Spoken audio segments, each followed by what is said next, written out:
Hello नमस्कार दोस्तों, मैं Nitin Walia UP RO ARO समीक्षा अधिकारी सहायक समीक्षा अधिकारी परीक्षा के लिए आज की ये क्लास ज्योग्राफी के क्वेश्चनों की है, जिसके अंदर हम लोग ज्योग्राफी के भूगोल के बड़े महत्वपूर्ण प्रश्नों को डिस्कस करेंगे जो हमारे आगामी परीक्षा के लिए बहुत ज़्यादा सहायक होंगे।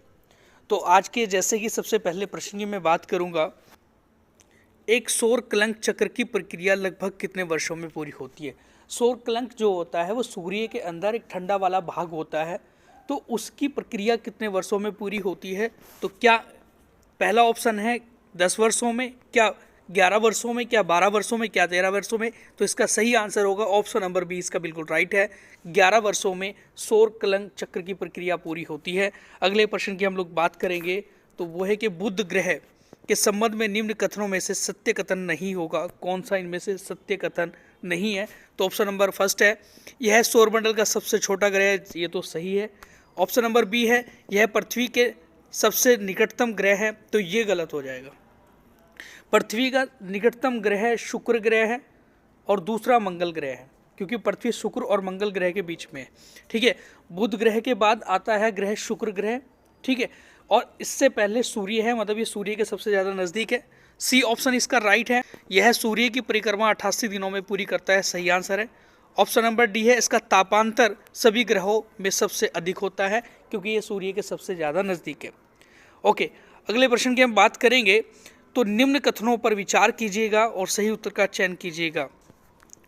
पहला है, उपसौर की स्थिति 3 जनवरी को होती है, जी बिल्कुल सही है।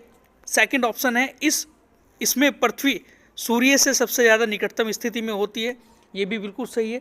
तो दोनों इसके सही होंगे, ऑप्शन नंबर सी इसका बिल्कुल राइट है।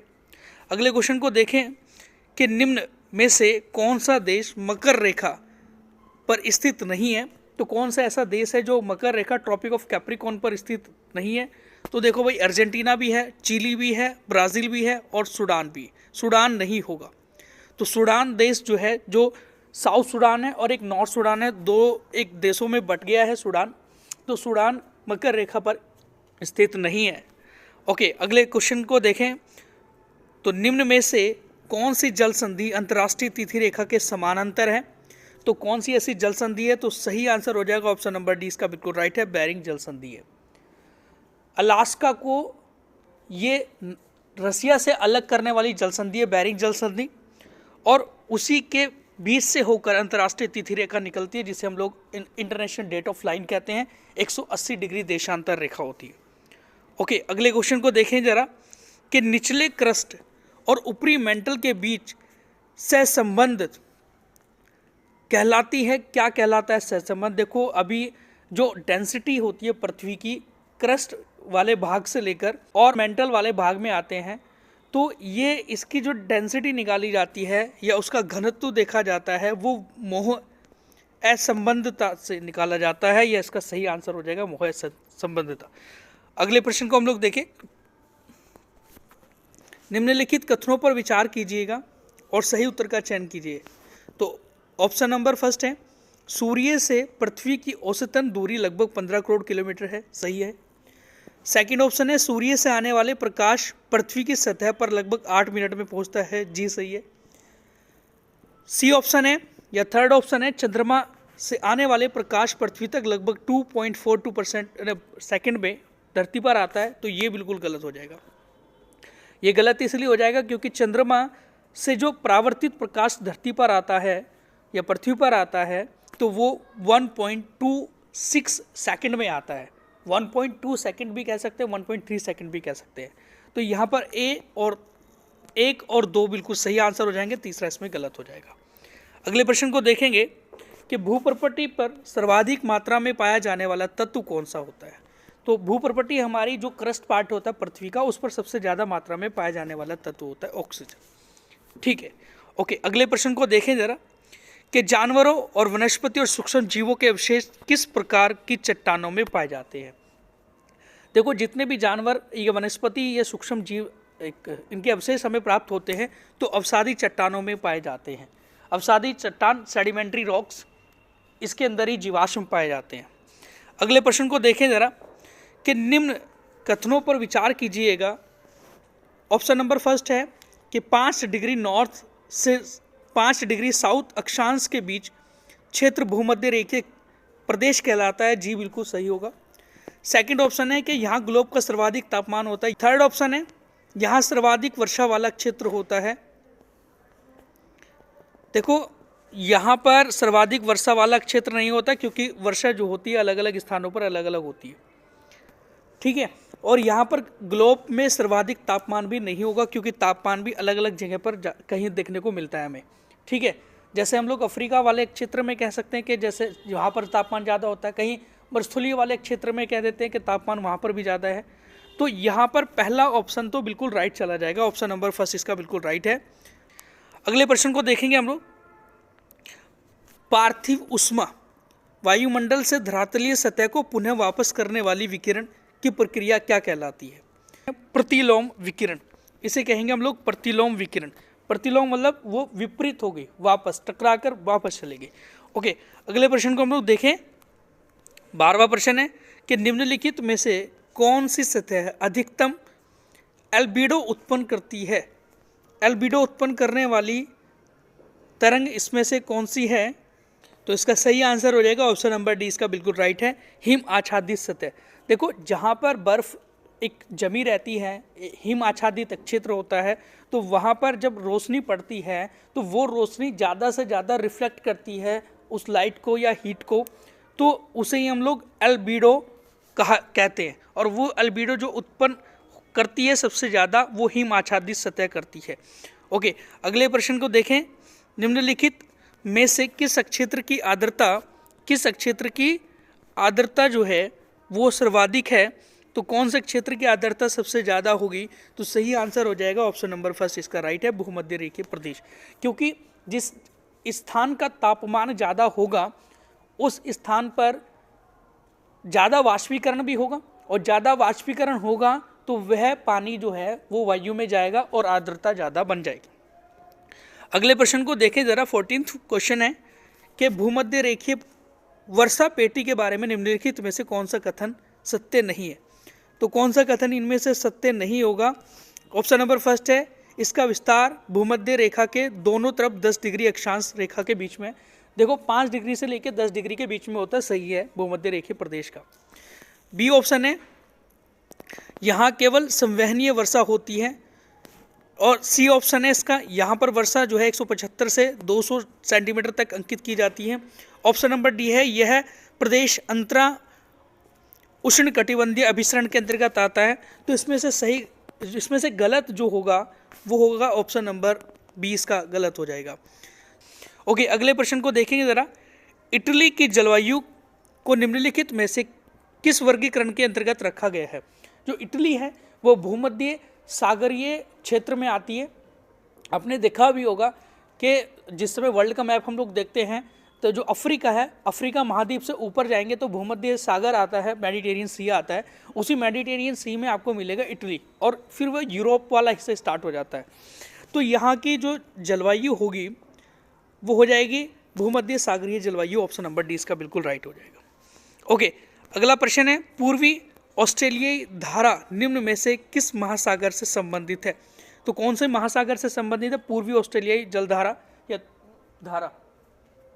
देखो ऑस्ट्रेलिया की अगर बात की जाती है तो ऑस्ट्रेलिया के पूर्व में प्रशांत महासागर आता है, तो प्रशांत महासागर से ही संबंधित होगी, ऑप्शन नंबर सी इसका बिल्कुल राइट हो जाएगा। ओके, क्वेश्चन नंबर नेक्स्ट है 17। निम्नलिखित में से कौन भू आकृति पवन की निक्षेपण क्रिया से बनती है?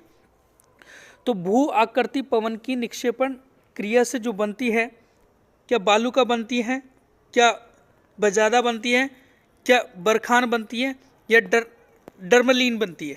तो इसका सही आंसर हो जाएगा ऑप्शन नंबर डी, इसका बिल्कुल राइट है। बालू का जो होती है ये बनती है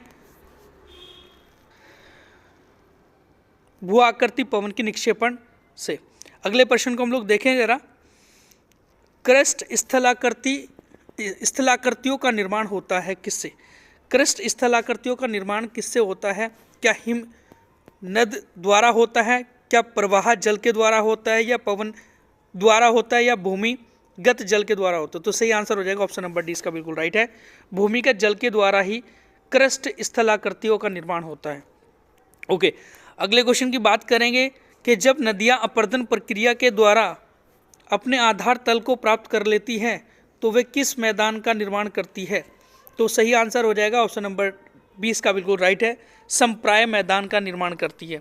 देखो यहाँ पर जैसे हमारे भारत में जो प्रायद्वीपीय भारत की नदियाँ हैं वो जब बह रही है तो धीरे धीरे बहती बहती उन्होंने अपने उस मिट्टी के कटाव को काट काट के सीधा वो एक समतल में आ गई। तो वो वाली नदियाँ भी हमारी, या वो वाला मैदान भी हमारा कौन सा कहलाता है? समप्राय मैदान कहलाता है। ओके, अगले प्रश्न को हम लोग देखें जरा। ज्वालामुखी के संबंध में निम्न कथनों पर विचार कीजिएगा, कौन से इनमें से सही है? ठीक है, ऑप्शन नंबर फर्स्ट है कि लावा में सिलिका की मात्रा कम होने पर उद्गार प्राय शांत होता है। जी हाँ, सही है। सेकंड ऑप्शन है कि हवाईयन तुल्य ज्वालामुखी सर्वाधिक विनाशकारी होती है। जी ये गलत हो जाएगा, कोई ऐसा नहीं है कि विनाशकारी होती है ना। ऑप्शन नंबर 3 है कि हवाईयन ज्वालामुखी में लावा की प्रकृति क्षारीय होती है। जी हाँ, ये सही हो जाएगा कि हवाईयन ज्वालामुखी जो होती है वहाँ पर लावा की प्रकृति क्षारीय होती है। और पहला ऑप्शन भी इसका सही है और तीसरा ऑप्शन भी सही है, तो सी ऑप्शन इसका बिल्कुल राइट चला जाएगा। First and third is right है। नंबर नेक्स्ट हम लोग बात करेंगे क्वेश्चन की। निम्नलिखित में से कौन सा विश्व में सर्वाधिक ज्वालामुखी से प्रभावित क्षेत्र है? तो सबसे ज़्यादा ज्वालामुखी जो आती है निकलती है तो वो कौन से क्षेत्र से निकलती है? वो निकलती है परिप्रशांत महासागरीय मेखला से या परिप्रशांत महासागरीय पेटी से। इसे ऑप्शन नंबर 20 का बिल्कुल राइट हो जाएगा। अगले क्वेश्चन की बात करें हम लोग। भूकंप आने से पहले वायुमंडल में निम्नलिखित में से कौन सी गैस की मात्रा बढ़ जाती है? तो सही आंसर हो जाएगा ऑप्शन नंबर 20 का राइट है, रेडॉन गैस जो है इसकी मात्रा बढ़ जाती है वायुमंडल में। ओके, नेक्स्ट क्वेश्चन है, निम्न कथनों पर विचार कीजिए। पहला ऑप्शन है भूकंप की तीव्रता का मापन रिक्टर स्केल पर किया जाता है। जी हाँ, सही। सेकंड ऑप्शन है कि वह स्थान जहां पर भूकंप का अनुभव सबसे पहले किया जाता है होता है उसे भूकंपीय केंद्र कहते हैं। देखो ए और दोनों ऑप्शन बिल्कुल सही होंगे, तो ऑप्शन नंबर सी इसका बिल्कुल राइट हो जाएगा। दोनों इज द राइट, मतलब 2 is the right, second is the right and first is the right. दो सारे के सारे इसमें आंसर सही होंगे। अगले क्वेश्चन की हम लोग बात करेंगे जरा। क्वेश्चन नंबर हमारा 24 है कि निम्न कथनों पर विचार कीजिएगा। ऑप्शन नंबर फर्स्ट है सुनामी मूल रूप से ज्वारीय तरंगें होती है। ऑप्शन नंबर सेकंड है कि सुनामी शब्द जापानी भाषा का है। तो यहाँ पर सुनामी शब्द तो जापानी भाषा का है, सही है, लेकिन ऑप्शन नंबर फर्स्ट इसमें गलत। सुनामी जो होती है वो ज्वारीय तरंगें नहीं होती है। सुनामी तो जो टेक्टोनिक प्लेटें होती हैं आपस में टकराती हैं या फिर ज्वालामुखी उद्गम होता है तो तब बहुत तेज़ी से सुनामी आती है। और सुनामी तरंगें जो होती है वो तो बहुत तेज़ी से प्रभाव डालती है स्थलीय भागों पर या फिर तटीय भागों पर, ना कि ज्वारीय इतनी ज़्यादा हमारी हाई होती है। ठीक है, ज्वारीय तो नॉर्मल होती रहती है, एक दिन में 2 बार आती है, ऐसे तो कोई विनाशकारी नहीं होती। तो इसीलिए एक ऑप्शन इसका गलत हो जाएगा और सेकंड वाला इसका राइट हो जाएगा। तो इसमें बी ऑप्शन राइट हो जाएगा, option number second is the right है। नंबर नेक्स्ट क्वेश्चन की बात करेंगे तो निम्नलिखित में से कौन से उष्ण कटिबंधीय या उष्ण महासागरीय जलधारा है? तो उष्ण महासागरीय जलधारा जिसे यूरोप का कंबल भी कहा जाता है वो है गल्फ स्ट्रीम। तो गल्फ स्ट्रीम को यूरोप का कंबल भी कहा जाता है और यही उष्ण या गर्म महासागरीय जलधारा है। नहीं कि सारी जो क्यूराइकल है, कनारी है और लैब्राडोर है, ये तीनों की तीनों ठंडी जलधारा है। अगले क्वेश्चन की बात करेंगे तो जानवरों, वनस्पति और सूक्ष्म जीवों के अवशेष किस चट्टानों में पाए जाते हैं? क्वेश्चन रिपीट हुआ, इससे पहले भी ये क्वेश्चन आया था। तो अवसादी चट्टानों में जीवाश्म पाया जाता है। नेक्स्ट क्वेश्चन है प्रवाल जो भित्ति होती है, प्रवालों के समुच्चय विकास के लिए कितना औसतन तापमान होना आवश्यक है? तो इसका सही आंसर हो जाएगा ऑप्शन नंबर सी इसका बिल्कुल राइट है, 20 से 25 डिग्री सेल्सियस का तापमान होना ज़रूरी है। प्रवाल एक तरीके का मूंगा होता है। प्रवाल एक जीव होता है जो उनकी डेड बॉडी हो जाती है, वो उसके जो कवच हो जाते हैं, कवर हो जाते हैं, ऊपर कैल्शियम कार्बोनेट के बने होते हैं, तो वो धीरे धीरे ऊपर उठने शुरू हो जाते हैं। तो वही एक मूंगे की चट्टान बनाते हैं। और मूंगों की चट्टान या फिर प्रवाल भित्ति से हमारे भारत में एक द्वीप है लक्षद्वीप जिसको कहा जाता है। ओके, नेक्स्ट हम लोग बात करेंगे क्वेश्चन की। तो विषुवत रेखा से ध्रुवों की ओर जब हम लोग जाते हैं तो महासागरीय जल का औसतन तापमान घटता है बढ़ता है? देखो, जब ध्रुवों की ओर जाएंगे भूमध्य सागर से या भूमध्य रेखा से, पहले तो ये है कि भूमध्य रेखा पर तापमान अधिक होता है, ठीक है, सूर्य की किरणें लंबवत पड़ती हैं, और जैसे हम लोग ध्रुवों की ओर जाएंगे तो तापमान में कमी आएगी। तो सही आंसर हो जाएगा ऑप्शन नंबर 20 का बिल्कुल राइट है, कमी आती चली जाती है। ओके, नेक्स्ट क्वेश्चन है, निम्नलिखित में से कौन सा सर्वाधिक ऊंचाई पर पाए जाने वाला मेघ है? तो सबसे ज़्यादा ऊंचाई पर पाए जाने वाला जो एक बादल होते हैं तो उन्हें कहा जाता है पक्षाभ मेघ। पक्षाभ मेघ उन्हें कहा जाता है। ऑप्शन नंबर 20 का राइट हो जाएगा। अगले क्वेश्चन की बात करेंगे तो उत्तरी गोलार्ध में ध्रुवीय पवनों की दिशा होती है, तो सही आंसर हो जाएगा ऑप्शन नंबर 20 का राइट है। उत्तरी पूर्व से दक्षिण पश्चिम की ओर होती है। उत्तरी पूर्व से, उत्तर से वो आती हैं तो पूर्व की ओर चलती है, ठीक है, और नीचे जो दक्षिण में होती है, दक्षिण जिस समय वो चलती है तो दक्षिण से ऊपर की ओर आकर वो पश्चिम में मुड़ जाती है, तो ये इसकी दिशा हो जाती है। अगले क्वेश्चन की बात करें तो यहाँ पर निम्न कथनों पर विचार कीजिएगा। तो पहला ऑप्शन है महासागरीय जल की सतह का औसतन दैनिक तापमान जो होता है वो 10 डिग्री सेल्सियस या इससे कम होता है। बी ऑप्शन है, या सेकंड ऑप्शन है सागरीय जल का उच्चतम वार्षिक तापमान जून तथा न्यूनतम तापमान दिसंबर माह में अंकित किया गया है। तो ये गलत हो जाएगा सेकंड ऑप्शन। एक ऑप्शन इसका बिल्कुल राइट है, क्योंकि महासागरीय जल की सतह का औसतन तापमान 10 डिग्री सेल्सियस या इससे कम हो जाता है। ये बात सही है। नहीं तो जो एक सागर या महासागरों का जो एक अधिकतम तापमान होता है वो अगस्त के महीने में जाकर होता है, और न्यूनतम तापमान जो होता है वो फरवरी के महीने में जाकर होता है, ठीक है। वो देर में ठंडा होता है महासागर, और देर में ही गर्म होता है। अगले प्रश्न की देखेंगे जरा, तो किस महासागर की औसत लवणता सर्वाधिक है? तो सबसे ज़्यादा जो एक एवरेज एक सैलिनो है या लवणता है सबसे ज़्यादा, वो कौन से महासागर के इनमें से? तो सही आंसर हो जाएगा ऑप्शन नंबर 20 का राइट है, अटलांटिक महासागर की। अटलांटिक महासागर की लवणता सभी महासागरों सागरों से अधिक पाई जाती है औसतन। अगले प्रश्न की बात करें तो क्वेश्चन नंबर 33 है, महासागरीय जल की लवणता salinity of the ocean water से संबंधित निम्न कथनों पर विचार कीजिएगा। नंबर फर्स्ट है महासागरीय या सागरीय लवणता का मुख्य स्रोत पृथ्वी है। सेकंड है कि जिस स्थान या जगह पर तापमान अधिक होता है वहाँ पर वाष्पीकरण अधिक होगा और वहाँ पर लवणता भी अधिक होगी। थर्ड ऑप्शन है कि नदियों के मुहाने वाले भाग में लवणता कम पाई जाती है। तो उपयुक्त कथनों के आधार पर सही विकल्प का चयन कीजिएगा। तो ये तीनों के तीनों इसके यहाँ पर राइट हो जाएंगे, क्योंकि महासागरीय लवणता का मुख्य स्रोत पृथ्वी है, ठीक है, पृथ्वी पर ही लवणता पाई जाती है महासागरीय। और जिस स्थान पर तापमान अधिक होता है वहाँ पर वाष्पीकरण अधिक होता है, तो वहाँ की लवणता भी अधिक होती है, ठीक है। और नदियों के मुहाने पर लवणता कम पाई जाती है, ये भी सही है, क्योंकि नदियों के मुहाने पर लवणता कम ही पाई जाती है, ठीक है। अगले प्रश्न की हम लोग बात करेंगे जरा कि सूर्य की बाह्य सतह से निकलने वाली ऊर्जा को क्या कहते हैं? देखो, सूर्य के बाह्य सतह से जो विकिरण निकलती है वो फोटोन में निकलती है, तो इसीलिए इसका सही आंसर हो जाएगा ऑप्शन नंबर सी इसका राइट है, फोटोन। ओके, अगले क्वेश्चन को देखें जरा, महासागरीय जल का वह सीमा क्षेत्र परत जहां तापमान में तीव्र गिरावट आती है उसे क्या कहते हैं? देखो, महासागरीय जल का वह क्षेत्र जहां पर तापमान में तीव्र गिरावट आती है, एकदम से तुरंत गिरावट आ जाती है, उसे कहते हैं हम लोग थर्मोक्लाइन।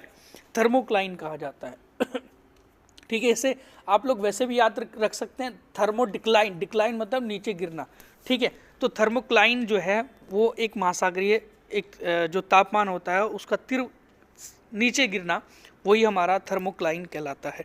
अगले क्वेश्चन को देखेंगे, 36वां क्वेश्चन है, बड़ा महत्वपूर्ण प्रश्न है कि पृथ्वी के पृष्ठ पर प्राप्त होने वाली ऊर्जा का अधिकतम अंश किस रूप में आता है?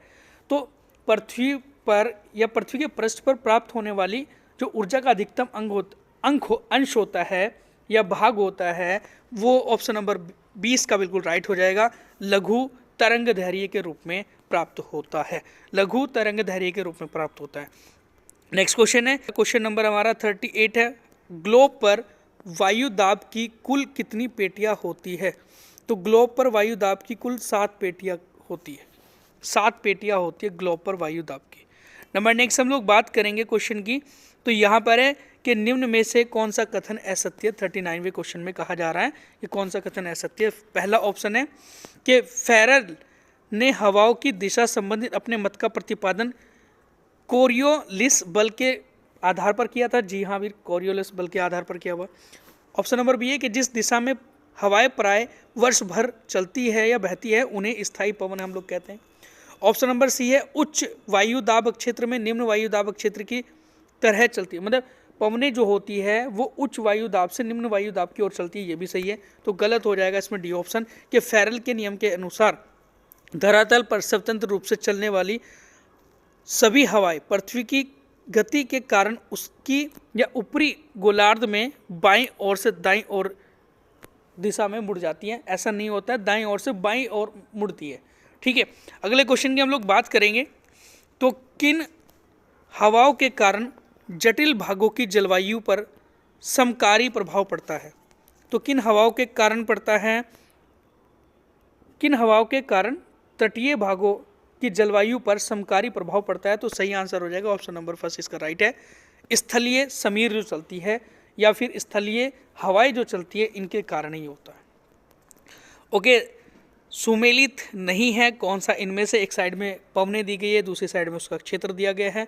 तो सिरको जो है वो गिनी की खाड़ी में नहीं चलती, तो पहला तो यही गलत हो जाएगा। ठीक है, सिरको जो होती है वो भूमध्य सागर वाले क्षेत्र में चलती है। भूमध्य सागर से मतलब जैसे मिस्र जो कंट्री है या फिर इटली कंट्री है, और ये आपका जो अफ्रीका के ऊपर वाले जो कंट्री है, जैसे आपका सहारा मरुस्थल के नॉर्थ में, यहाँ पर ये वाली जो हवा होती है वो सिरको वहाँ पर चलती है। लेकिन यहाँ बी विली विली ऑस्ट्रेलिया में चलती है, फोन स्विट्जरलैंड में चलती है, और ब्लिज़र्ड कनाडा के अंदर चलती है। तो तीनों ऑप्शन राइट है, और ऊपर का जो फर्स्ट ऑप्शन था वही गलत इसमें आंसर। नंबर नेक्स्ट हम लोग बात करें क्वेश्चन की कि वायु के जिस तापमान पर जल अपनी गैसीय अवस्था से तरल या ठोस अवस्था में परिवर्तित होता है वह कहलाता है क्या? उसे कहते हैं ओसांक। उस घटना को ओसांक कहते हैं कि जिस समय गैसीय अवस्था से तरल या ठोस अवस्था में परिवर्तित हो जाता है तो वो जल हमारा ओसांक कहलाता है। नंबर नेक्स्ट क्वेश्चन है कि निम्न में से किस क्षेत्र पर पूरे वर्ष भर वर्षा होती है? तो किस क्षेत्र पर पूरे वर्ष भर जो होती है वर्षा होती है? तो भूमध्य रेखीय एवं समशीतोष्ण प्रदेश में, उष्णकटिबंधीय प्रदेश, ध्रुवीय प्रदेशों में, केवल ध्रुवीय प्रदेशों में। ए और बी जो है इसका सही है। तो सही आंसर हो जाएगा ऑप्शन नंबर इसका एक बिल्कुल राइट है। भूमध्य रेखीय तथा समशीतोष्ण प्रदेशों में पूरे वर्ष भर वर्षा होती है। अगले क्वेश्चन को हम लोग देखें जरा, 44वां प्रश्न है 44 के किस प्रकार के मेघ के कारण आकाश जो है आकाश दूधिया रंग का दिखाई देता है? तो सही आंसर इसका क्या होगा? तो सही आंसर हो जाएगा ऑप्शन नंबर सी इसका बिल्कुल राइट है। पक्षाभ स्त्री मेघ के कारण ये होता है, पक्षाभ स्त्री मेघ। अगले प्रश्न को हम देखेंगे जरा, कर्क और मकर रेखा के मध्य उत्पन्न चक्रवात को किस नाम से जाना जाता है? तो सही आंसर हो जाएगा ऑप्शन नंबर फर्स्ट इसका राइट है। उष्णकटिबंधीय चक्रवात कहा जाता है, इसे चक्रवात की आंख भी कहा जाता है, उष्णकटिबंधीय चक्रवात को। अगले क्वेश्चन को देखेंगे तो क्वेश्चन नंबर 46 है कि रुहुर प्रदेश किस खनिज के खनन के लिए प्रसिद्ध है? तो इसका सही आंसर हो जाएगा कोयले के लिए प्रसिद्ध है।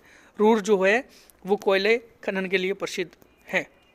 ओके, नेक्स्ट क्वेश्चन है, बड़ा महत्वपूर्ण क्वेश्चन है कि चिकवी का माटा चिली किस खनिज के लिए प्रसिद्ध है? तो सही आंसर हो जाएगा तांबा के लिए प्रसिद्ध है। तो चिली वैसे भी तांबे के लिए प्रसिद्ध है, कभी भी प्रश्न आ जाए तो तांबे के लिए प्रसिद्ध है। अगले क्वेश्चन को देखेंगे जरा, यूक्रेन का किवाए रॉग तथा ब्राज़ील का मिनास जिरास प्रांत किसके उत्पादन के लिए प्रसिद्ध है? तो सही आंसर हो जाएगा ऑप्शन नंबर फर्स्ट इसका राइट है। लोह अयस्क के लिए प्रसिद्ध है यूक्रेन का किवाए रॉग तथा ब्राज़ील का Manas Siraj. Okay, next question है 49 क्वेश्चन है कि किस नदी मार्ग को यूरोपीय व्यापार की जीवन रेखा के नाम से जाना जाता है? तो सही आंसर हो जाएगा ऑप्शन नंबर डी इसका राइट है। राइन नदी को कहा जाता है, सबसे व्यस्तम नदी है यूरोप की राइन नदी। ठीक है, इसीलिए इसे जीवन रेखा के रूप में भी जाना जाता है। नंबर नेक्स्ट हम लोग बात करेंगे प्रश्न की, तो वह है कि विश्व में रेल मार्गों का सर्वाधिक घनत्व किस क्षेत्र में पाया जाता है? रेल मार्गों का सर्वाधिक घनत्व किस क्षेत्र में पाया जाता है? तो सही आंसर हो जाएगा नॉर्थ अमेरिका में भी है और पश्चिमी यूरोप में भी है, तो 1 और 2 दोनों के दोनों सही हो जाएंगे, 1 और 2 इसका राइट हो जाएगा, ए ऑप्शन राइट है। नंबर नेक्स्ट हम लोग बात करेंगे। किर्गिज जनजाति मुख्य रूप से किस क्षेत्र में पाई जाती है? तो किर्गिज जनजाति किर्गिस्तान में पाई जाती है। देखो, किर्गिज जनजाति और किर्गिस्तान दोनों सेम मिलते जुलते शब्द हैं, तो इसलिए आपको उसको याद रख सकते हैं। किर्गिज जनजाति जो है वो मुख्य रूप से किर्गिस्तान में पाई जाती है। नेक्स्ट है कालाहारी मरुस्थलीय क्षेत्र में पाए जाने वाली मुख्य जनजाति कौन सी है? कालाहारी मरुस्थल में जो पाई जाने वाली जनजाति होती है वो बुशमैन कहलाती है। और पिग्मी जनजाति कहाँ पाई जाती है? ये सहारा मरुस्थल में पाई जाती है। ओके, अगले प्रश्न को देखेंगे जरा। जापान का मैनचेस्टर किसे कहा जाता है? जापान का मैनचेस्टर की उपमा किसे दी गई है? तो सही आंसर हो जाएगा ऑप्शन नंबर 20 का राइट है। ओसाका को मैनचेस्टर कहा जाता है जापान का। ओके, अब भारत का मैनचेस्टर किसे कहा जाता है? अहमदाबाद को कहा जाता है। ठीक है, उत्तर भारत का मैनचेस्टर कानपुर को कहा जाता है और दक्षिण भारत का मैनचेस्टर कहा जाता है कोयम्बटूर को। ये भी आपको प्रश्न ध्यान रखने हैं अपने भारत से संबंधित। ओके, यहाँ पर किस शहर को विश्व इस्पात की राजधानी कहा जाता है? विश्व इस्पात की राजधानी किसे कहा जाता है इनमें से? तो सही आंसर हो जाएगा ऑप्शन नंबर डी इसका राइट है, पिट्सबर्ग को कहा जाता है इस्पात की राजधानी। ओके, नेक्स्ट क्वेश्चन है, बड़ा ही अच्छा क्वेश्चन है कि लौह इस्पात के लिए विश्व प्रसिद्ध लॉरेन क्षेत्र किस देश में स्थित है? तो लॉरेन क्षेत्र जो है वो फ्रांस में स्थित है। ये विश्व का प्रसिद्ध लौह इस्पात या लौह का जो एक उत्पादन होता है, अयस्क का उत्पादन होता है, वो यहाँ से होता है लॉरेन क्षेत्र से। नेक्स्ट हम बात करें क्वेश्चन की कि गेहूं की सबसे बड़ी मंडी कौन से देश में स्थित है? देखो, गेहूं का सबसे ज़्यादा उत्पादन चीन करता है, दूसरे नंबर पे भारत कर रहा है, लेकिन सबसे बड़ी मंडी जो है वो गेहूं की वो मिलेगी आपको यूएसए के, अमेरिका के अंदर। ओके, डी ऑप्शन इसका राइट है। नंबर नेक्स्ट क्वेश्चन है कि संयुक्त राज्य अमेरिका का सिलिकॉन वैली कहाँ पर स्थित है? तो सिलिकॉन वैली कौन से रीजन क्षेत्र में स्थित है? तो सही आंसर है ऑप्शन नंबर डी इसका राइट है, सैन फ्रांसिस्को में स्थित है। ओके, नेक्स्ट हम लोग बात करेंगे प्रश्न की। तो विश्व का लगभग 90% चावल किस क्षेत्र में उगता है या पाया जाता है? तो सही आंसर इसका होगा दक्षिण पूर्वी एशिया में।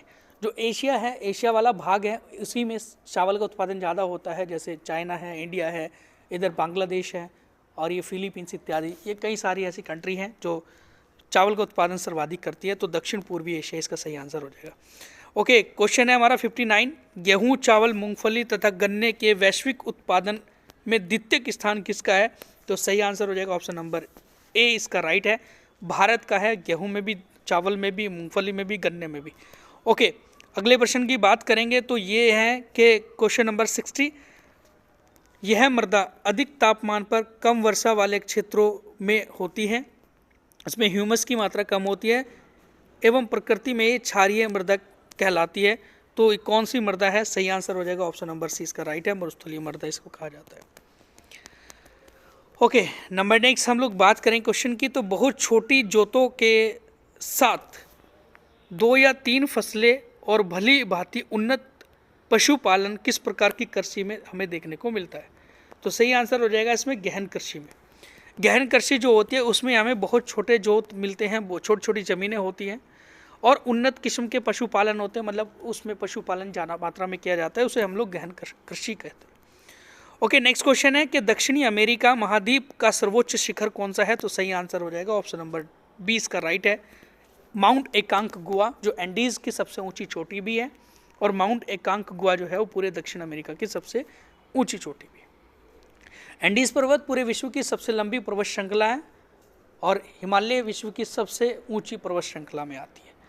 ओके, क्वेश्चन है कि दस्त ए कबीर और दस्त ए लूट नामक जो मरुस्थल है वो कौन से देश में स्थित है? तो सही आंसर हो जाएगा ऑप्शन नंबर फर्स्ट इसका राइट है, ईरान में स्थित है दस्त ए कबीर और दस्त ए लूट। नेक्स्ट क्वेश्चन है, निम्न में से कौन सा देश लाल सागर से सीमा नहीं बनाता है? तो कौन सा देश लाल सागर से अपनी सीमा नहीं बनाए? तो ऑप्शन नंबर डी इसका बिल्कुल राइट हो जाएगा, लीबिया। लाल सागर जो है वो अफ्रीका और एशिया के बीच में स्थित है लाल सागर, और यही वो लाल सागर है जो भूमध्य सागर से जुड़ता है तो किस नहर की मदद से? स्वेज नहर की मदद से, स्वेज कैनाल की मदद से। ठीक है, अगले प्रश्न की हम लोग बात करेंगे। यूराल और वोल्गा, जो यूराल नदी है और वोल्गा नदी है, वो कौन से सागर में आकर गिर जाती है? तो सही आंसर हो जाएगा ऑप्शन नंबर सी, इसका राइट है, कैस्पियन सागर में आकर गिर जाती है। कौन सी नदी? यूराल नदी और वोल्गा नदी। ठीक है, अगले क्वेश्चन को देखेंगे कि निम्न में से सुमेलित नहीं है इनमें से कौन सा? यहाँ पर शहर दिया गया है, यहाँ नदी दी गई है। तो बगदाद जो है वो टिग्रिस नदी के तट पर है, सही है। बॉन जो है वो राइन नदी पर है। न्यूयॉर्क हडसन नदी पर है, लेकिन वियना जो है वो डैन्यूब नदी पर है, ना कि स्वान नदी पर है। तो ये डी ऑप्शन इसका गलत हो जाएगा। वियना जो है ऑस्ट्रिया की राजधानी है और वो डैन्यूब नदी के तट पर स्थित है। ओके, नेक्स्ट क्वेश्चन देखें। निम्न कथनों पर विचार कीजिएगा और सही कथन का चयन कीजिएगा। तो यहाँ पर ऑप्शन नंबर फर्स्ट है कि डाउन्स ऑस्ट्रेलिया में स्थित एक घास का मैदान है। ठीक है, नेक्स्ट है कि यह एक उष्ण कटिबंधीय घास का मैदान है। तो भाई इसमें सही आंसर हो जाएगा ऑप्शन नंबर फर्स्ट, इसका बिल्कुल राइट है, क्योंकि डाउन्स एक ऑस्ट्रेलिया में घास का मैदान है, सही है। लेकिन ये एक उष्ण कटिबंधीय घास का मैदान ना होकर ये एक शीतोष्ण कटिबंधीय, एक टेम्परेट ग्रासलैंड है, ना कि उष्ण कटिबंधीय। ओके, अगले क्वेश्चन को देखेंगे जरा। बाल्टिक सागर को उत्तरी सागर से कौन सी नहर जोड़ती है? तो सही आंसर हो जाएगा ऑप्शन नंबर सी, इसका राइट है। कील नदी जो है या कील नहर, यही क्या काम कर रही है? ये बाल्टिक सागर को उत्तरी सागर से जोड़ती है, कील नहर। अगले क्वेश्चन को देखेंगे कि निम्न में से जापान के द्वीपों का उत्तर से दक्षिण में सही क्रम कौन सा होगा? तो सही आंसर हो जाएगा ऑप्शन नंबर इसका बी, बिल्कुल राइट है। होकुडो, होन्शु, शिकोकू और क्यूशु। ठीक है, सबसे ऊपर आता है होकुडो, फिर उससे नीचे होन्शु, फिर शिकोकू, फिर क्यूशु। हम अगला क्वेश्चन देखेंगे जरा। 70 क्वेश्चन है हमारा 70वां, कि निम्न में से कौन सा देश मध्य एशिया का भाग नहीं है? तो कौन सा देश मध्य एशिया का भाग नहीं है? तो सही आंसर हो जाएगा ऑप्शन नंबर सी, इसका राइट है, अफगानिस्तान। अफगानिस्तान जो है वो दक्षिण एशिया का भाग है, दक्षिण पश्चिमी में भी आ जाता है वैसे, लेकिन दक्षिण एशिया का इसको हम लोग भाग कहते हैं। तो ये सारे के सारे दक्षिण मध्य में आते हैं, कजाकिस्तान, तुर्कमेनिस्तान, उज्बेकिस्तान। ठीक है, अगले प्रश्न को देखें। निम्न में से कौन सी जल संधि भूमध्य सागर को अटलांटिक महासागर से जोड़ती है? तो भूमध्य सागर मेडिटेरियन सी को अटलांटिक ओशन से जोड़ती है, तो वो है जिब्राल्टर जल संधि। जिब्राल्टर जल संधि किन्हीं दो देशों को भी अलग करती है, यह है स्पेन और मोरक्को। मोरक्को दक्षिण अफ्रीका का देश, अफ्रीका महाद्वीप का देश है, और स्पेन यूरोप का देश है। तो इसीलिए इन दोनों देशों को भी अलग करती है, उन दोनों देशों के बीच में स्थित है जिब्राल्टर जल संधि। नेक्स्ट क्वेश्चन है कि कांगो नदी कौन सी रेखा को 2 बार काटती है? तो कांगो नदी वो विषुवत रेखा को 2 बार काटती है। कांगो नदी विषुवत रेखा को 2 बार काटती है और इसे जायरे नदी भी कहते हैं। और लिम्पोपो नदी जो है वो मकर रेखा को 2 बार काटती है, और माही नदी कर्क रेखा को 2 बार काटती है। नेक्स्ट क्वेश्चन है कि रेड इंडियंस, एस्किमो, इन्यूइट और एलुटस, ये जो एक प्रकार के निवासी है, मूल निवासी है, वो कौन से महाद्वीप के हैं? तो उत्तरी अमेरिका के महाद्वीप के निवासी है। उत्तरी अमेरिका महाद्वीप के जो निवासी हैं वो रेड इंडियन मुख्य रूप से हैं। क्वेश्चन पूछा जाता है कि रेड इंडियन कहाँ पर पाए जाते हैं, कहाँ के मूल निवासी है? तो नॉर्थ अमेरिका में सही आंसर हो जाएगा, और एस्किमो। अगले प्रश्न को अब देखेंगे जरा। दक्षिण अमेरिका के स्थलबद्ध देश कौन सा है? तो इनमें से कौन सा ऐसा देश है जो किसी दूसरे देशों से घिरा हुआ है, स्थलबद्ध है, लैंडलॉक है? तो इसका सही आंसर हो जाएगा, ऑप्शन नंबर फर्स्ट, इसका राइट है, बोलीविया और उरुग्वे। बोलीविया और उरुग्वे। नंबर नेक्स्ट हम लोग बात करें क्वेश्चन की।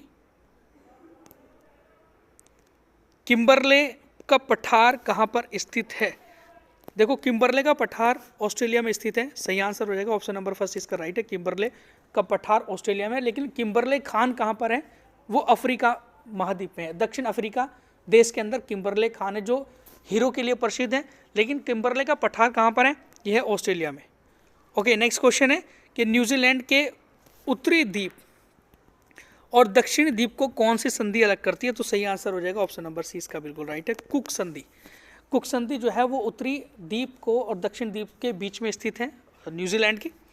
नंबर नेक्स्ट क्वेश्चन है कि निम्नलिखित में से कौन सा सुमेलित नहीं है? ये हमें देखना है। इस साइड में देश है, यहाँ पर राजधानी दी गई है। तो अर्जेंटीना की राजधानी ब्यूनस आयर्स है, सही है। पेरू की राजधानी लीमा है। वेनेजुएला की राजधानी काराकस है। और चिली की राजधानी सैंटियागो है। तो यहाँ पर ये गलत हो जाएगा, क्यूटो नहीं है। ओके, डी ऑप्शन गलत है। नेक्स्ट क्वेश्चन है कि निम्नलिखित में से किस देश के साथ भारत की सबसे कम सीमा लगती है? तो इनमें से वो कौन सा देश है जिसकी सीमा सबसे कम लगती है भारत के साथ में? तो वो है म्यांमार। इनमें से की बात कर रहा हूँ मैं फिलहाल, ठीक है।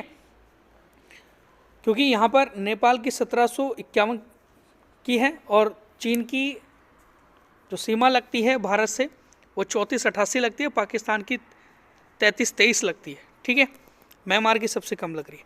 नंबर नेक्स्ट क्वेश्चन है कि निम्नलिखित में से किस देश का क्षेत्रफल भारत से अधिक नहीं है? तो इसमें से वो कौन से देश है जिसका क्षेत्रफल भारत से ज़्यादा नहीं है? तो सही आंसर हो जाएगा अर्जेंटीना है। अर्जेंटीना वैसे भी 8वें नंबर पर आता है देश क्षेत्रफल की दृष्टि से। 7वें नंबर पर भारत सबसे बड़ा देश है पूरे विश्व का, ठीक है। और 8वें नंबर पर आता है अर्जेंटीना। नंबर नेक्स्ट क्वेश्चन है क्षेत्रफल के आधार पर सर्वाधिक विस्तृत क्षेत्र केंद्र शासित प्रदेश कौन सा है? तो भारत का सबसे बड़ा केंद्र शासित प्रदेश कौन सा है क्षेत्रफल की दृष्टि से? सही आंसर हो जाएगा ऑप्शन नंबर सी, इसका राइट है। लद्दाख सबसे बड़ा देश राज्य है केंद्र शासित प्रदेशों में, ठीक है। और अगर तटीय राज्यों में देखा जाता है तो अंडमान निकोबार सबसे बड़ा मिलेगा हमें केंद्र शासित प्रदेशों में। नंबर नेक्स्ट क्वेश्चन है जीरो लाइन किस राज्य की बांग्लादेश के साथ में सीमा निर्धारित करती है? तो जीरो लाइन जो है वो बांग्लादेश के साथ हमारे भारत का वो कौन सा राज्य है जिनको लेकर जीरो लाइन बनती है? तो सही आंसर हो जाएगा ऑप्शन नंबर फर्स्ट, इसका राइट है त्रिपुरा। त्रिपुरा और बांग्लादेश की सीमा को जीरो लाइन रेखा हम लोग कहते हैं। क्वेश्चन नंबर नेक्स्ट है हमारा 82, भारत के तटीय मैदानों के संबंध में कौन सा कथन असत्य है? तो कौन सा कथन इनमें से असत्य होगा? तो हमें छांटना है। तो फर्स्ट ऑप्शन है कि पश्चिमी तटीय मैदान पूर्वी तटीय मैदान से अधिक चौड़ा है, ठीक है। ऑप्शन नंबर बी है कि पश्चिमी तटीय मैदान पर जवार नदमुख और पूर्वी तटीय मैदान पर डेल्टा का निर्माण होता है, डेल्टा पाए जाते हैं। सी ऑप्शन है पूर्वी तटीय मैदान पर उन्मज्जमन और निम्नजमन के प्रमाण मिलते हैं, जबकि पश्चिमी तट मैदान पर इसका अभाव होता है। डी ऑप्शन है कि पश्चिमी तटीय मैदान की अपेक्षा पूर्वी तटीय मैदान के कम कटे फिटे होने के कारण पश्चिमी तट की तुलना में पूर्वी तट जो है वो प्राकृतिक बंदरगाह सबसे कम होते हैं, संख्या में इसके अंदर कम है। तो यहाँ पर सी ऑप्शन गलत हो जाएगा इसमें बिल्कुल, क्योंकि पूर्वी तटीय मैदान में उन्मुजन जो है और निम्नजन के प्रमाण मिलते हैं, तो ये गलत है। ये पश्चिमी तट पर मिलते हैं, ना कि पूर्वी तट पर मिलते हैं, ठीक है। तो सी ऑप्शन इसका बिल्कुल गलत चला जाएगा। नंबर नेक्स्ट क्वेश्चन है हमारा 83वां प्रश्न है कि काल क्रमानुसार शैलों को सही क्रम लगाइएगा। तो सही आंसर हो जाएगा ऑप्शन नंबर इसका चला जाएगा डी ऑप्शन, बिल्कुल राइट है। आर्कियन चट्टानें जो है सबसे पहले पाई गई थी। उसके बाद है धारवाड़ की चट्टानें, फिर कुडुप्पा की चट्टानें, फिर विंध्य चट्टानें। तो सबसे बाद की चट्टानें जो हैं वो विंध्य हैं। अगर कभी भी इस प्रकार का प्रश्न आया तो आर्कियन सबसे पहले, फिर धारवाड़, फिर कुडुप्पा और फिर विंध्य चट्टानों का सही क्रम हमने इस प्रकार से लगाना है। अगले प्रश्न को हम लोग देखें। ओके, बड़ा अच्छा क्वेश्चन है कि निम्नलिखित में से कौन सा घास का मैदान जम्मू कश्मीर में स्थित है? तो जम्मू कश्मीर में इनमें से कौन सा है? तो इनमें से कोई भी जम्मू कश्मीर में नहीं होगा, ये उपरोक्त में से कोई नहीं है, क्योंकि जो मर्ग घास का मैदान है वही जम्मू कश्मीर में है। बुग्याल उत्तराखंड में स्थित है, ठीक है। बुग्याल उत्तराखंड में है, खज्जर हिमाचल प्रदेश में हमें मिलेगा, और मर्ग जो है कहाँ पर है? जम्मू कश्मीर में। ओके, निम्नलिखित में से कौन सा सुमेलित नहीं है? हमें सुमेलित नहीं है वो छांटना है। खीरगंगा उत्तराखंड, अरावली महाराष्ट्र, अत्रि ओडिशा और जकरेम मेघालय। तो सही आंसर हो जाएगा इसका, सही आंसर हो जाएगा इसमें जकरेम अरावली महाराष्ट्र। इसमें से गलत ऑप्शन हो जाएगा डी ऑप्शन गलत है भाई, डी ऑप्शन गलत है, क्योंकि जखरेम जो है वो पाया जाता है उत्तराखंड में, एक प्रपात है ना, जल का प्रपात, तो ये गलत हो जाएगा जखरेम। ठीक है, तो ये उत्तराखंड में स्थित है। नंबर नेक्स्ट, ना कि मेघालय में। नंबर नेक्स्ट हम लोग बात करें क्वेश्चन की, तो निम्नलिखित में से कौन सुमेलित नहीं है, तो यहाँ पर हमें सुमेलित नहीं है वो छांटना है। तो जो डायमीर है वो जम्मू कश्मीर में है, ठीक है, छोटी जो शिगरी है वो हिमाचल प्रदेश में है, जेमू सिक्किम में है, और नाभिक जो है वो लद्दाख में नहीं है, नाभिक लद्दाख में नहीं है, तो ये चीज़ गलत हो जाएगा, उत्तराखंड में आपको मिलेगा। ओके, नंबर नेक्स्ट हम लोग बात करेंगे, 87वां प्रश्न है कि उत्तर भारत के विशाल मैदान से संबंध में कौन सा कथन सत्य है। उत्तर भारत के विशाल मैदान के संबंध में ऑप्शन नंबर फर्स्ट है भाबर क्षेत्र में नदियाँ भूमिगत होकर अदृश्य हो जाती है। बी ऑप्शन है तराई क्षेत्र भाबर क्षेत्र के दक्षिण में। सी ऑप्शन है खादर क्षेत्र में बाढ़ का पानी प्रत्येक वर्ष पहुंचता है। डी ऑप्शन है उत्तर भारत के मैदान की चौड़ाई, उत्तर भारत के मैदान की चौड़ाई पश्चिम से पूर्व की ओर जाने पर बढ़ती है, तो ये गलत हो जाएगा भाई, डी ऑप्शन गलत हो जाएगा, क्योंकि उत्तर भारत के मैदान की चौड़ाई ज़्यादा है और जैसे जैसे हम लोग पश्चिम से पूर्व की ओर जाते हैं तो मैदान की चौड़ाई कम होती चली जाती, ना कि बढ़ती है।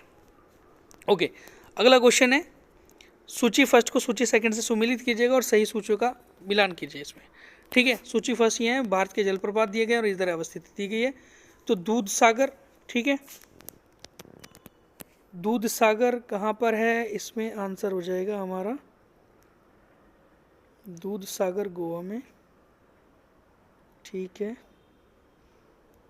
बरकाना कर्नाटक में, कंदाधार जो है मिलेगा उड़ीसा में, और पलानी मिलेगा हिमाचल प्रदेश में। तो फर्स्ट ऑप्शन इसका बिल्कुल राइट हो जाएगा, फर्स्ट ऑप्शन बिल्कुल राइट हो जाएगा। अगले प्रश्न की हम लोग बात करें तो 89वां प्रश्न है कि निम्नलिखित में से कौन सी पर्वत श्रृंखला हिमालय पर्वत श्रेणी में अवस्थित है, तो कौन सी इनमें से है जो हिमालय पर्वत श्रेणी में है, तो सही आंसर हो जाएगा ऑप्शन नंबर फर्स्ट है 1, 2, 3। चूरिया मूरिया पहाड़ी भी है, डुंडवान पहाड़ियाँ भी मिलेगी, श्रेणी भी मिलेगी, और चोआऊ पहाड़ी भी जो है वो हिमालय क्षेत्र में हमें मिल जाती है, ना कि कटछल मिलेगी, तो ये कटछल गलत हो जाएगा यहाँ पर। ठीक है, अगले क्वेश्चन को देखेंगे ज़रा, भारत में पूर्वी घाट श्रृंखला की उत्पत्ति किस काल में हुई थी। जो पूर्वी घाट है, एक पश्चिमी घाट है, एक पूर्वी घाट है। पूर्वी घाट बंगाल की खाड़ी वाला एरिया है जो बंगाल की खाड़ी से लगा हुआ है, तो पूर्वी घाट श्रृंखला की उत्पत्ति किस काल में हुई थी, तो सही आंसर हो जाएगा ऑप्शन नंबर सी, इसका बिल्कुल राइट है, कैलिडोनियन काल के अंदर पूर्वी घाट की उत्पत्ति हुई थी। ओके, नेक्स्ट क्वेश्चन है कि खनिज संभाव्यता के दृष्टिकोण से भारत का सर्वाधिक महत्वपूर्ण भौमिकीय क्रम कौन सा है। तो खनिज की दृष्टि से देखा जाता है तो भारत का सबसे महत्वपूर्ण जो स्थान है वो कौन सा है, तो सही आंसर हो जाएगा धारवाड़। धारवाड़ जो है, आपने कभी सुना भी होगा, कई बार एग्जाम में पूछा गया कि धारवाड़ की चट्टान जो है सबसे ज़्यादा अयस्क या सबसे ज़्यादा मिनरल्स पाए जाते हैं धारवाड़ की चट्टानों में।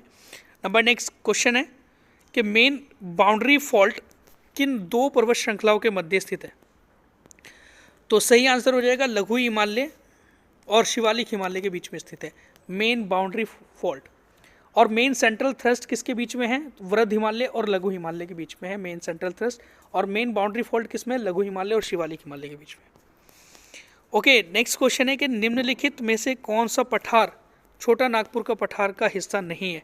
तो छोटे नागपुर का पठार का हिस्सा नहीं होगा, तो कौन सा नहीं होगा, देवगढ़ का पठार नहीं होगा, तो सही आंसर हो जाएगा ऑप्शन नंबर 20 का राइट है। देवगढ़ का जो पठार है वो छोटे नागपुर का पठार का हिस्सा नहीं है, नहीं तो रांची, पलामू और हजारीबाग छोटे नागपुर पठार का हिस्सा है। Okay, question number next, question number 94 है कि कौन सा कथन असत्य है, ये हमें छांटना है इसमें से। तो पहला ऑप्शन है कि भागीरथी और अलकनंदा देवप्रयाग में मिलती है। ऑप्शन नंबर बी है कि अलकनंदा और मंदाकिनी कर्णप्रयाग में मिलती है। ऑप्शन नंबर डी है केदारनाथ मंदाकिनी नदी के तट पर है। ऑप्शन नंबर डी है, मंदाकिनी नदी केदारनाथ से रुद्रप्रयाग के मध्य बहती है। तो इसका सही आंसर क्या होगा? तो इसका सही आंसर हो जाएगा ऑप्शन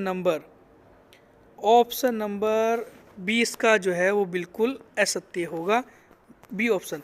अलकनंदा और मंदाकिनी कर्णप्रयाग में ना मिलकर ये रुद्रप्रयाग में मिलती है ना, रुद्रप्रयाग। नंबर नेक्स्ट हम लोग बात करें क्वेश्चन की, गंगा नदी में बाएं से मिलने वाली सहायक नदियों में पूर्व सबसे अंत में कौन सी नदी मिलती है? तो गंगा नदी में बाएं से जो मिलने वाली सहायक नदियां हैं उनमें सबसे पूर्वी नदी कौन सी है? तो सही आंसर हो जाएगा महानंदा। महानंदा सबसे पूर्व में मिलती है बाईं ओर से गंगा नदी के अंदर। ओके, अगले प्रश्न को देखेंगे जरा। भारतीय प्रायद्वीपीय अपवाह तंत्र के बारे में कौन सा कथन असत्य है? कौन सा कथन इसमें से असत्य होगा, गलत होगा? तो यहाँ पर ऑप्शन नंबर फर्स्ट है, प्रायद्वीप की नदियाँ हिमालय की तुलना में अधिक पुरानी है, सही है। ऑप्शन नंबर बी है, इनकी ढाल प्रवणता बहुत अधिक है क्योंकि यह आधार तल को प्राप्त कर चुकी है, ये भी सही है। ऑप्शन नंबर सी है, यहाँ की नदियाँ विसर्प नहीं बनाती हैं। ऑप्शन नंबर डी है, यहाँ वर्षा जल पर निर्भर करती है, मतलब यहाँ की जो नदियाँ होती है वो वर्षा जल पर निर्भर करती है तथा ग्रीष्मकाल में सूख जाती है। जी हाँ, सही है। तो इसलिए इसका सही आंसर हो जाएगा ऑप्शन नंबर सी है, यहाँ की नदियाँ विसर्प नहीं बनाती है, ऐसा नहीं है, विसर्प बनाती है। तो ये कथन इसका असत्य हो जाएगा, नहीं तो सारे कथन इसमें सही है।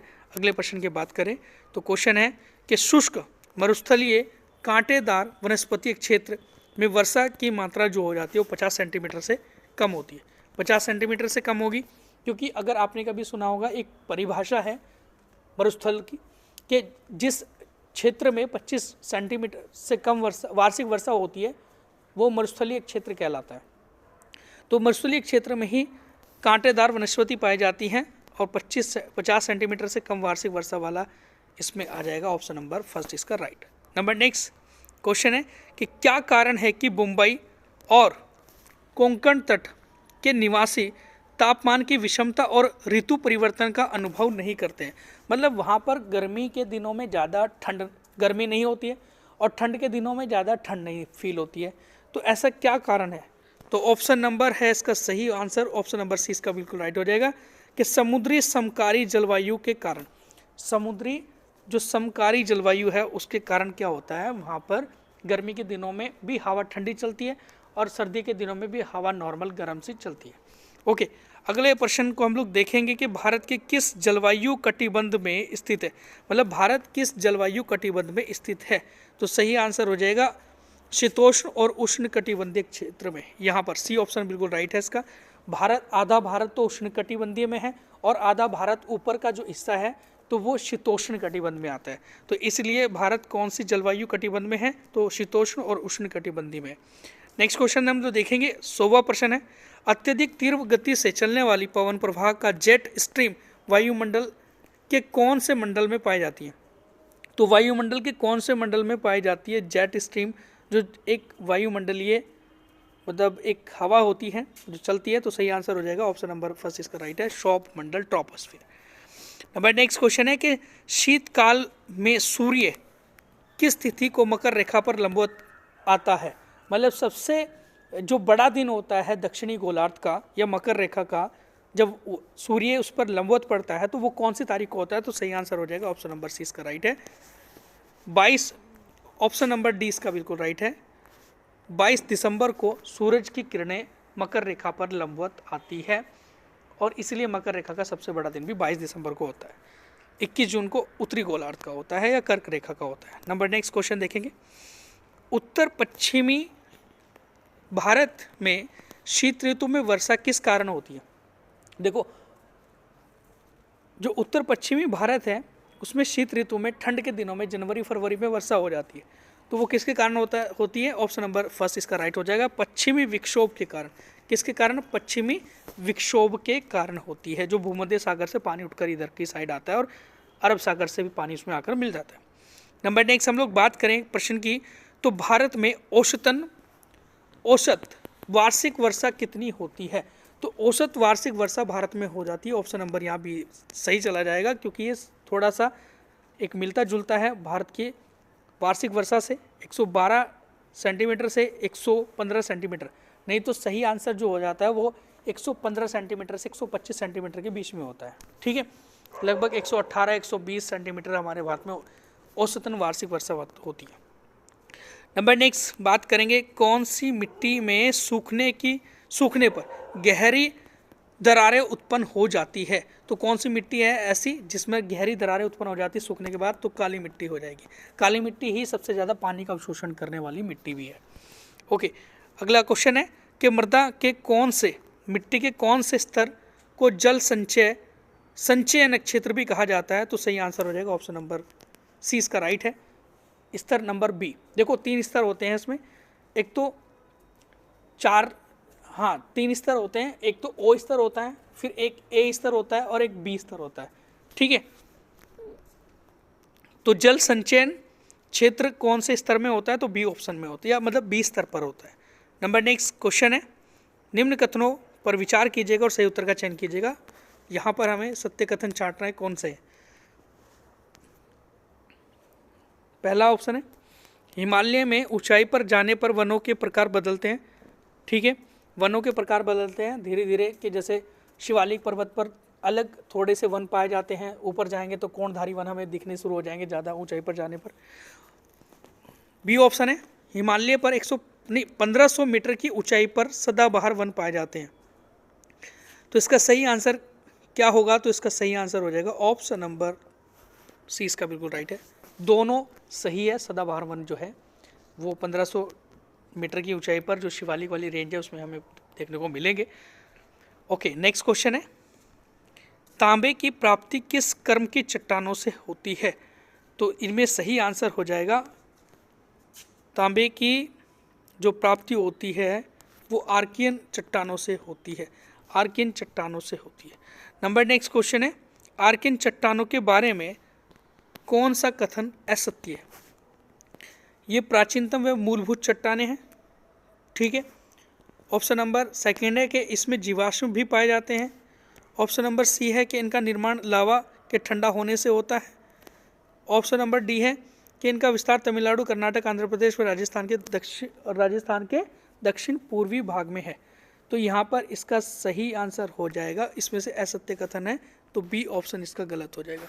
बी ऑप्शन इसका गलत हो जाएगा। क्यों? क्योंकि इसमें जीवाश्म पाए जाते हैं। ऐसा नहीं है कि आर्कियन चट्टानों में जीवाश्म पाए जाते हैं, अवसादी चट्टानों में जीवाश्म पाए जाते हैं। ओके, अगला क्वेश्चन है कि छोटा नागपुर खनिज पेटी के संबंध में निम्न कथनों पर विचार कीजिएगा। पहला है, इसका मुख्य विस्तार झारखंड, ओडिशा और पश्चिम बंगाल में है। ठीक है। सेकेंड है, यह पेटी नीस व ग्रेनाइट शैलों से बनी हुई है। सी ऑप्शन है या थर्ड ऑप्शन है कि यहाँ देश का लगभग 75% लोहा अयस्क पाया जाता है। तो यहाँ देश का 75% नहीं 90% लोहा पाया जाता है या लोहा अयस्क होता है। तो इसलिए 1 और 2 तो बिल्कुल सही हो जाएंगे। नहीं, उपरोक्त में से सही कथन छांटना है तो 1 और 2 इसका सही है। ऑप्शन नंबर फर्स्ट इसका बिल्कुल राइट हो जाएगा, तीसरा ऑप्शन इसमें गलत हो जाएगा। ओके, नेक्स्ट क्वेश्चन है, भारत की लौह इस्पात पेटी निम्न में से किसे कहा जाता है? तो लौह इस्पात पेटी जो कहा जाता है वो छोटा नागपुर की खनिज पेटी को कहा जाता है, क्योंकि सबसे ज़्यादा जो लौह इस्पात निकलता है वो छोटा नागपुर खनिज पेटी से निकलता है या छोटा नागपुर के पठार से निकलता है। ओके, खेजड़ी पूछा गया है कि खेजड़ी की खान निम्न में से किस से संबंधित है? तो सही आंसर हो जाएगा तांबे से संबंधित है। खेजड़ी की खान जो है राजस्थान में स्थित है। नेक्स्ट क्वेश्चन है कि भारत का सर्वाधिक स्वर्ण जो सोना होता है वो उत्पादित होता है किस राज्य में से? सही आंसर हो जाएगा कर्नाटक में से। तो कर्नाटक कोलार की खान। ओके, नेक्स्ट क्वेश्चन है कि भारत में सूती वस्त्र का प्रथम कारखाना निम्न में से कहाँ पर स्थापित हुआ था? तो सही आंसर हो जाएगा ऑप्शन नंबर इसका ए ऑप्शन राइट है। कोलकाता में 1818 में पहला सूती वस्त्र का कारखाना वहाँ पर स्थापित हुआ था 1818 में, 1818 में। ठीक है। नंबर नेक्स्ट क्वेश्चन है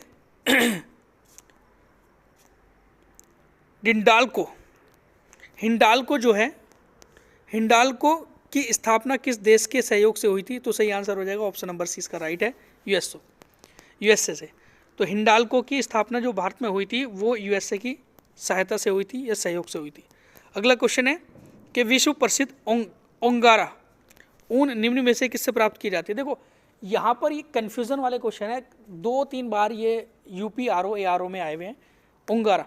तो यहाँ तो इसका सही आंसर जो दिया गया है भूगोल के अंदर जो प्रैक्टिस सेट मतलब प्रीवियस ईयर क्वेश्चन में दिया गया तो वो है खरगोश। खरगोश के जो फर होते हैं वो सॉफ्ट से फर होते हैं, उससे बनाई जाती है अंगोरा ऊन, ठीक है। और एक होते हैं अंगारा बकरी के नाम से भी एक ऊन बनाई जाती है अंगोरा की, ठीक है। तो लेकिन यहाँ पर खरगोश सही है, उसके जो फर होते हैं उसके ऊन से बनाया जाता है, मतलब उसकी बालों से बनाई जाती है अंगोरा ऊन। नंबर नेक्स्ट क्वेश्चन है देश का प्रथम सुपर फास्फेट संयंत्र, जो सुपर फास्फेट संयंत्र निम्न में से कहाँ पर स्थापित किया गया था। तो सही आंसर हो जाएगा इसका सही आंसर हो जाएगा पुडुचेरी में। ऑप्शन नंबर 20 का राइट है, पुडुचेरी के अंदर देश का पहला सुपर फास्फेट संयंत्र स्थापित किया गया था। ओके, नंबर नेक्स्ट क्वेश्चन है नेपानगर निम्न में से किसके उत्पादन के लिए प्रसिद्ध है। तो नेपानगर जो है वो अखबारी कागज के लिए प्रसिद्ध है, और ये नेपानगर है कहाँ पर, मध्य प्रदेश में स्थित है ना, अखबारी कागज के लिए। नंबर नेक्स्ट क्वेश्चन है प्रधानमंत्री ग्राम सड़क योजना के अंतर्गत गांव को जोड़ने के लिए कितनी जनसंख्या को आधार माना है। तो देखो भाई, मैदानी इलाके में 1000 जिस गांव में जनसंख्या है तो उसे हम लोग प्रधानमंत्री ग्राम सड़क योजना के अंतर्गत जोड़ेंगे। ऑप्शन नंबर सेकेंड है कि पहाड़ी इलाकों में 500 है और मरुस्थलीय इलाकों में है 250 की जनसंख्या वाला गांव जहां पर प्रधानमंत्री ग्राम सड़क योजना बनाई गई। तो इसलिए इसका सही आंसर हो जाएगा ऑप्शन नंबर डी, इसका राइट है। First and second and third is the right है। नंबर नेक्स्ट क्वेश्चन है राष्ट्रीय हरित राजमार्ग नीति की शुरुआत जो हुई थी वो कब हुई थी। 2015 में हुई थी, सितंबर 2015 में। राष्ट्रीय हरित मतलब जो एक अगर सड़क बनती है उन सड़क बनाने वालों ने जिसने भी टेंडर लिया हुआ है, ठेका लिया हुआ है, तो उसको 1% जो टोटल पैसा दिया जाएगा गवर्नमेंट की तरफ से, जितने में उन्होंने ठेका लिया है, तो उसका 1% वो हरित पट्टी बनाने में लगाएंगे। मतलब बीच में डिवाइडर लगाएंगे, उसमें घास लगाएंगे, पेड़ लगाएंगे या साइड में पेड़ लगाएंगे, तो वो जरूरी कर दिया गया, उसे कहते हैं राष्ट्रीय हरित राजमार्ग। नंबर नेक्स्ट क्वेश्चन है झूम को अन्य किस नाम से भी जानते हैं झूम की कृषि को। तो सही आंसर हो जाएगा स्थानांतर की कृषि कहा जाता है इसे, और भारत के पूर्वोत्तर राज्यों में प्रमुख पाई जाती है या की जाती है। स्थानांतरित खेती शिफ्टिंग कल्टीवेशन या झूम की खेती से कहते हैं। अगला क्वेश्चन है कि गुलाबी क्रांति का संबंध निम्न में से किससे है। तो सही आंसर हो जाएगा ऑप्शन नंबर 20 का राइट है, गुलाबी क्रांति का संबंध है मांस उत्पादन से, या फिर सही जो अगर मांस नहीं आता है तो वहाँ पर आ जाता है झींगा उत्पादन। तो झींगा उत्पादन इसका बिल्कुल राइट है, लेकिन फिर भी यहाँ झींगा नहीं है, तो इसलिए मांस उत्पादन चला जाएगा। अगला क्वेश्चन है कि भारत में हरित क्रांति का जनक किसे कहा जाता है। तो सभी को पता होगा MS स्वामीनाथन को कहा जाता है, MS स्वामीनाथन को। और हरित क्रांति की शुरुआत हमारे भारत में 1966 और 67 में हुई थी, 1966-67 में हुई थी। ओके, अगला प्रश्न है कि टोडा जनजाति का निवास मुख्य तौर पर कहाँ पर माना जाता है। तो टोडा जाति का जो निवास है वो सही आंसर हो जाएगा नीलगिरी पर्वत या नीलगिरी की पहाड़ी पर।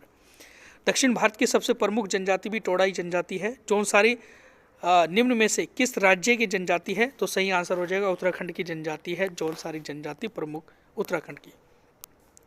नेक्स्ट क्वेश्चन है 125वां प्रश्न, निम्नलिखित में से भारत के किस प्रदेश में या प्रदेश की सीमा रेखा नेपाल के साथ सीमा साझा करती है। तो भारत का वो कौन सा प्रदेश है जो नेपाल के साथ अपनी सीमा साझा करता है। इनमें से क्या नागालैंड, मिजोरम, असम या उत्तर प्रदेश। सही आंसर हो जाएगा ऑप्शन नंबर सी इसका राइट है, उत्तर प्रदेश सीमा स्पर्श करता है नेपाल से। ओके, निम्नलिखित में से सही सुमेलित नहीं है। तो कौन सा सही सुमेलित नहीं है। लक्षद्वीप और मिनिकॉय के बीच में 9 डिग्री चैनल है, सही है। सुमात्रा व निकोबार डंकन पास निकलता है, या तमिलनाडु व श्रीलंका जो है वो ग्रेट चैनल के बीच से अलग होता है। तो सही आंसर हो जाएगा सेकंड, मतलब इसमें से सुमेलित नहीं है तो बी, एक तो सेकंड नहीं है और एक थर्ड नहीं है। तो भाई सुमात्रा व निकोबार के जो बीच में है वो डंकन पास है तो गलत है, तमिलनाडु और श्रीलंका के बीच में ग्रैंड चैनल है तो ये भी गलत है। तो फर्स्ट सही है इसका, केवल लक्षद्वीप और मिनी गोवा के बीच में 9 डिग्री चैनल चलता है, सही है, नहीं तो दोनों गलत है। अगला क्वेश्चन है कि क्षेत्रफल की दृष्टि से भारत के राज्यों का घटता क्रम लगाइएगा, तो कौन सा सही क्रम होगा इसमें हमारा, जो घटते क्रम में होगा। तो पहले नंबर पे तो राजस्थान सबसे बड़ा प्रदेश है क्षेत्रफल की दृष्टि से, फिर महाराष्ट्र, फिर मध्य प्रदेश है, तो ए ऑप्शन इसका बिल्कुल सही चला जाएगा। ओके, नेक्स्ट क्वेश्चन है कि भारत के किस राज्य की सीमाएं 3 देशों के साथ में लगती है, नेपाल, भूटान और चीन के साथ में। तो सही आंसर हो जाएगा सिक्किम। सिक्किम की सीमा जो है वो 3 देशों से लग रही है और भारत का एकमात्र ऐसा राज्य है जिसकी सीमा 3 देशों से लगी हुई है। अगला प्रश्न है, निम्नलिखित पर्वत श्रेणियों का उत्तर के दक्षिण की ओर सही क्रम कौन सा होगा, या उत्तर से दक्षिण की ओर सही क्रम क्या होगा। तो पहले नंबर पर पीर पंजाल आएगी, फिर दूसरे नंबर पे जास्कर आएगी, फिर तीसरे नंबर पे धौलाधर आएगी और फिर आएगी शिवालिक। तो ये इसका सही क्रम है। ऐसा क्वेश्चन कई बार पेपर में पूछा हुआ है। तो उत्तर से दक्षिण की ओर में सही क्रम क्या है पर्वतों का भारत में, तो पीर पंजाल ऊपर है, फिर जास्कर है, फिर धौलाधर है, फिर शिवालिक है। अगला प्रश्न है, निम्नलिखित पहाड़ियों का पूर्व से पश्चिम की ओर का सही क्रम कौन सा होगा। पूर्व मतलब बंगाल की खाड़ी की तरफ से हम लोग पश्चिम की तरफ आएंगे, गुजरात की साइड में। तो सही आंसर क्या होगा, तो सही आंसर हो जाएगा इसमें पहले आएगी मैकाल, सतपुड़ा, विंध्य। तो सही आंसर हो जाएगा ऑप्शन नंबर ए, इसका बिल्कुल राइट है। मैकाल पर्वत, फिर सतपुड़ा पर्वत, फिर विंध्य पर्वत, ये इसका सही आंसर हो जाएगा, ऑप्शन नंबर फर्स्ट का राइट है। नंबर नेक्स्ट क्वेश्चन है कि दक्षिण भारत के निम्नलिखित पहाड़ियों का उत्तर से दक्षिण की ओर सही क्रम लगाइएगा। तो पहले उत्तर में कौन सी है, दक्षिण में कौन सी है, उससे दक्षिण में कौन सी है, उससे दक्षिण में कौन सी है। तो इसका सही आंसर हो जाएगा नीलगिरी, नल्ला मलाई, नल्ला इलायची पहाड़ी। तो ए ऑप्शन इसका बिल्कुल राइट है भाई, ए ऑप्शन बिल्कुल राइट हो जाएगा। नीलगिरी ऊपर है थोड़ा, फिर अन्ना मलाई है, फिर इलायची पर्वत है या इलायची पहाड़ी है, ठीक है। तो ए ऑप्शन बिल्कुल राइट हो जाएगा। नंबर नेक्स्ट क्वेश्चन है, निम्नलिखित दर्रों का उत्तर से दक्षिण की ओर सही क्रम लगाइएगा। निम्नलिखित दर्रों का उत्तर से दक्षिण की ओर सही क्रम लगाइएगा। तो सबसे पहले आता है जोजिला दर्रा, फिर बुर्जिल दर्रा, फिर रोहतांग दर्रा, फिर माना दर्रा उत्तराखंड में। जोजिला दर्रा और बुर्जिल दर्रा जम्मू कश्मीर में, रोहतांग दर्रा हिमाचल प्रदेश में और माना दर्रा उत्तराखंड में। ओके, नेक्स्ट क्वेश्चन है, निम्नलिखित में से कौन सी नदी गंगा में बाएं से नहीं मिलती है। गंगा में बाएं से नहीं मिलती है, बाईं ओर से नहीं मिलती है। कौन सी नदी, मतलब उत्तर की ओर से नहीं मिलेगी, नीचे की ओर से जाके मिलेगी, है ना, दाईं ओर से मिलेगी। ओके, तो इसका सही आंसर हो जाएगा ऑप्शन नंबर सी, इसका बिल्कुल राइट है। टॉन्स नदी जो है वो बाएं से नहीं मिलेगी, गंडक मिलेगी, कोसी मिलेगी, गोमती मिलेगी, टॉन्स नहीं मिलेगी। नंबर नेक्स्ट हम लोग बात करेंगे प्रश्न की। ओके, तो वो है 134वां प्रश्न, निम्नलिखित में से कौन सा बंदरगाह भारत के पश्चिमी तट पर स्थित नहीं है। तो कौन सा बंदरगाह भारत के पश्चिमी तट पर नहीं है, तो सही आंसर हो जाएगा ऑप्शन नंबर फर्स्ट, इसका राइट है तूतीकोरिन। तूतीकोरिन जो है वो पूर्वी तट पर है, तमिलनाडु में, ठीक है, तूतीकोरिन। नंबर नेक्स्ट क्वेश्चन है, ओके, प्रायद्वीपीय भारत में पूर्व दिशा में बहने वाली नदियों का उत्तर से दक्षिण की ओर सही क्रम लगाइएगा। उत्तर से दक्षिण की ओर सही क्रम लगाना है हमें, और पूर्व की दिशा में बहने वाली नदियां होंगी। तो सही आंसर क्या होगा, गोदावरी। ओके, इसका सही आंसर हो जाएगा ऑप्शन नंबर फर्स्ट, इसका राइट है महानदी, फिर गोदावरी, फिर कृष्णा, फिर कावेरी। उत्तर से दक्षिण की ओर आ रही है, पहले नंबर पे गोदावरी ने महानदी है, फिर गोदावरी है, फिर कृष्णा है, फिर कावेरी है। अगले क्वेश्चन देखेंगे। तो क्वेश्चन बड़ा महत्वपूर्ण है कि निम्नलिखित नदियों का पूर्व से पश्चिम की ओर सही क्रम लगाइएगा। पूर्व से पश्चिम की ओर सही क्रम लगाना है हमें। तो पूर्व की नदी देखेंगे, फिर उसके बाद पश्चिम की, उसके बाद और पश्चिम और पश्चिम और पश्चिम और पश्चिम। तो भाई इसमें हो जाएगा सोन नदी, चंबल, बेतवा, लोनी, सोन, बेतवा, चंबल, लोनी, बेतवा, सोन। तो सही आंसर हो जाएगा ऑप्शन नंबर सी, इसका बिल्कुल राइट है। पहले सोन नदी आएगी, फिर बेतवा आएगी, फिर चंबल आएगी, फिर लूनी आएगी। सी ऑप्शन राइट है। सोन नदी, बेतवा नदी, चंबल नदी, लूनी नदी। अगला प्रश्न है, ओके, निम्नलिखित में से किन राज्यों की सीमा भूटान के साथ नहीं लगती है या सीमा बनाती है? तो कौन से राज्य ऐसे हैं जो अपनी सीमा भूटान के साथ लगाते हैं भारत के? तो वही पश्चिम बंगाल भी है, सिक्किम भी है, अरुणाचल प्रदेश भी है। तो सही आंसर हो जाएगा ऑप्शन नंबर 1, इसका बिल्कुल राइट है। पश्चिम बंगाल, सिक्किम, अरुणाचल प्रदेश और असम जो है वो भूटान के साथ सीमा स्पर्श करने वाले भारतीय राज्य हैं। नेक्स्ट क्वेश्चन है, 138वां प्रश्न है, कावेरी नदी भारत के किन राज्यों से होकर प्रवाहित होती है? तो कावेरी नदी जो है वो एक तो कर्नाटक, तमिलनाडु और केरल से होकर प्रवाहित होती है। कर्नाटक और तमिलनाडु, केरल, ये 3 राज्यों से होकर बहती है। कौन सी नदी? कावेरी नदी। ओके, नेक्स्ट क्वेश्चन है, हिमाचल प्रदेश श्रृंखला की कौन सी श्रेणी सबसे दक्षिण में स्थित है? तो हिमालय पर्वत की है ना, हिमालय पर्वत श्रृंखला की सबसे दक्षिण में श्रेणी कौन सी है? तो सही आंसर हो जाएगा ऑप्शन नंबर इसका डी, बिल्कुल राइट है। शिवालिक हिमालय सबसे नीचे आती है, सबसे लास्ट में। इसे पद्य हिमालय भी कहा जाता है। नेक्स्ट क्वेश्चन है, लास्ट 40वां प्रश्न, के नेपाल हिमालय किन 2 नदियों के बीच में स्थित है? नेपाल, देखो नदियों के अनुसार या नदियों ने हिमालय रेंज को 4 भागों में बांटा हुआ है। पंजाब और कश्मीर हिमालय एक, मतलब कश्मीर और पंजाब हिमालय, फिर आता है कुमाऊं हिमालय, फिर आता है नेपाल हिमालय और फिर आता है असम हिमालय। तो यहाँ नेपाल हिमालय पूछा हुआ है कि नेपाल हिमालय किन 2 नदियों के बीच में है? तो सही आंसर हो जाएगा ऑप्शन नंबर ए, इसका बिल्कुल राइट है। काली और तीस्ता नदी के बीच में है, काली और तीस्ता नदी के बीच में। तो ये थे हमारे जो बड़े महत्वपूर्ण प्रश्न जो भूगोल से संबंधित है, जो कई बार हमारे RO के पेपर में रिपीट हुए हैं और आगे भी ये प्रश्न देखने को हमें मिलेंगे। हमारी वीडियो को कंटिन्यू देखते रहिएगा। हम लोग हर सब्जेक्ट का एक प्रैक्टिस सेट लेकर आएंगे और पूरे क्वेश्चन का जो पूरे लेंथी क्वेश्चन होंगे उन सभी को आपके सामने प्रस्तुत करेंगे अपनी चैनल के माध्यम से। अगर आपको हमारी दी गई जानकारी अच्छी लगी तो प्लीज़ वीडियो को लाइक करें, चैनल को सब्सक्राइब करें and thank you so much.